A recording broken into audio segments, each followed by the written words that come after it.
This video was finalised in the early hours of Tuesday 26th of March 2019, and the script was written at 11:30 on Monday 25th. All information was true at the time of creation, but as with anything to do with Brexit, things are always subject to change. Future updates, changes and amendments will be posted about on our website and through our social media channels. Make sure you're following us across our social platforms to make sure you don't miss a thing, as well as getting some exclusive content. The House of Commons has been full of votes recently. I mean, the House of Commons is always full of votes, but rarely have they been as high profile as the ones that have been happening recently. Yesterday evening, Monday 25th, was another night full of votes. Earlier in the day, May admitted that even on its third attempt, her deal wasn't going to make it through Parliament.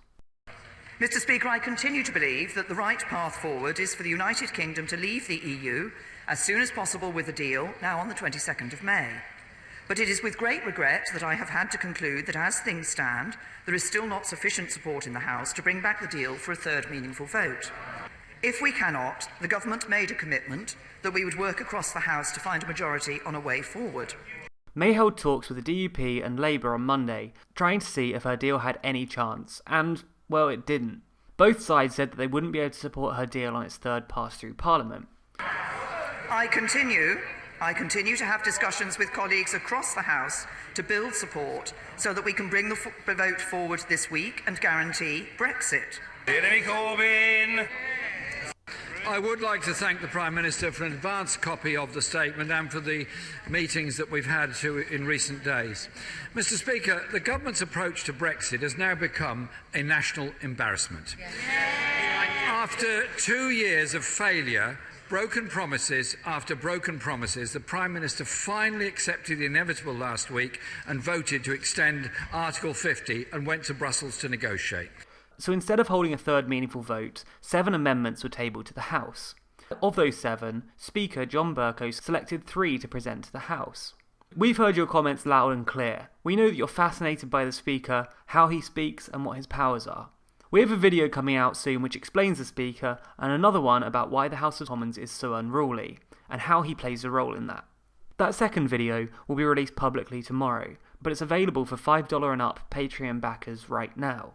So if you're interested in getting access immediately, then head over there and support us on Patreon. Anyway, long story short, it's one of the Speaker's rights to choose which amendments get voted on, and he selected 3 of the 7 amendments. So before we talk about those votes, what they mean and how they went, let's have a look at the 4 that didn't make the cut. I believe that looking at these amendments that never made it to vote are important, as it shows what some MPs are pushing for, as well as what the Speaker didn't allow to vote.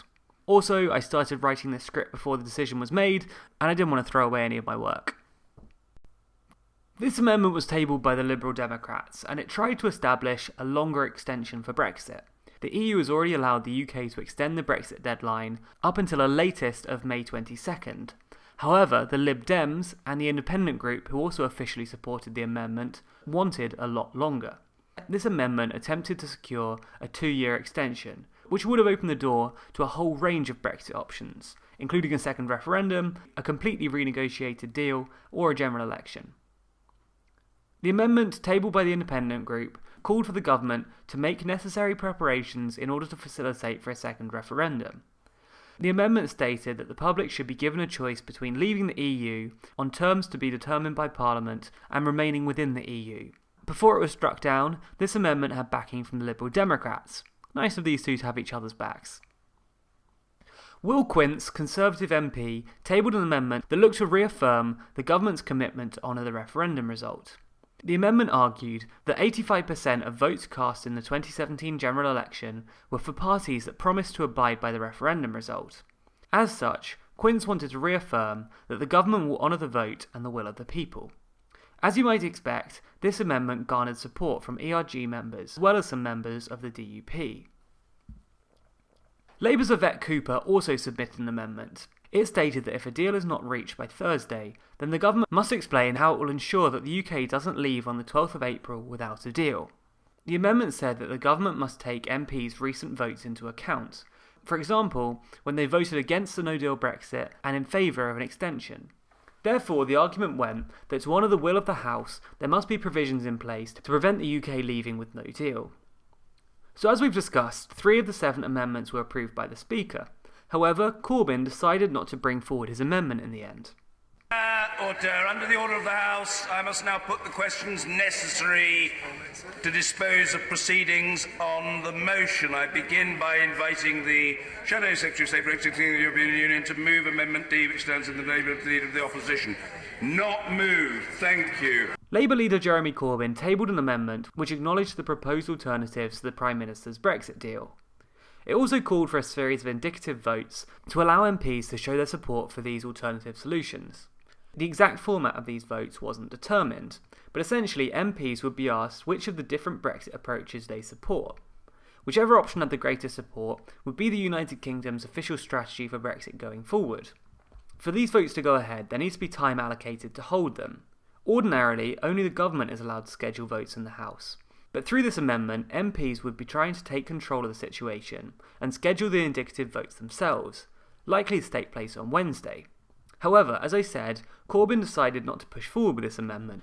That's likely because it was very similar to the Letwin amendment, the one we're about to discuss. Both amendments tried to push forward a series of indicative votes.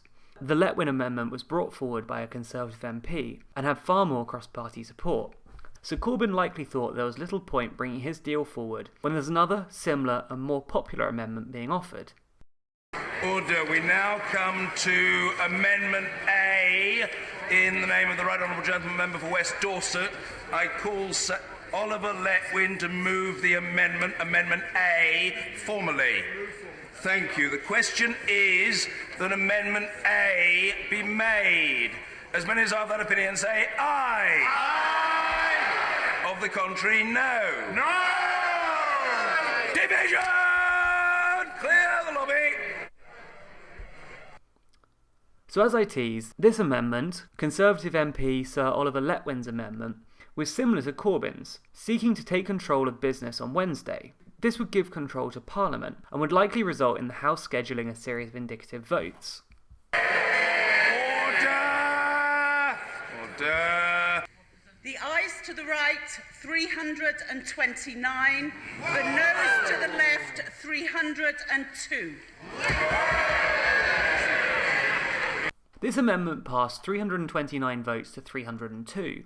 3 government ministers even resigned so that they could vote for the amendment against the government's wishes. The amendment passing doesn't mean that Parliament are in charge of the whole Brexit process, or that it will be able to solve the problem.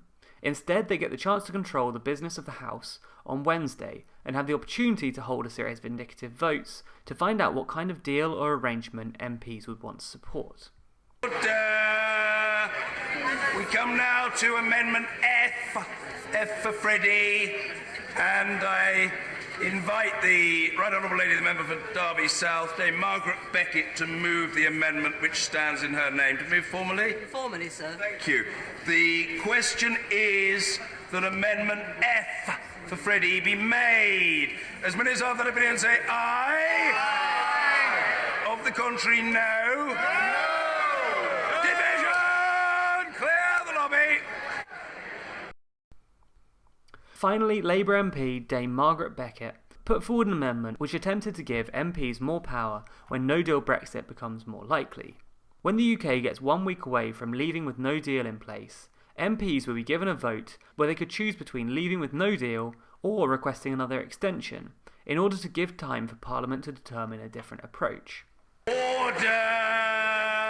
Order! The ayes to the right, 311. The noes to the left, 314. This proposal failed, 314 votes to 311. This very close vote means that the amendment didn't pass, and MPs progressed to the next stage. That's because there was another final vote to confirm what had just happened. I know, it's weird. Why are MPs voting on the same thing again?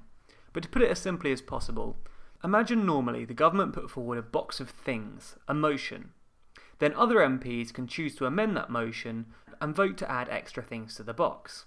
Then MPs vote if they approve the whole box together, the government's original things and the amendments which have been added. Today the government put forward a neutral government motion.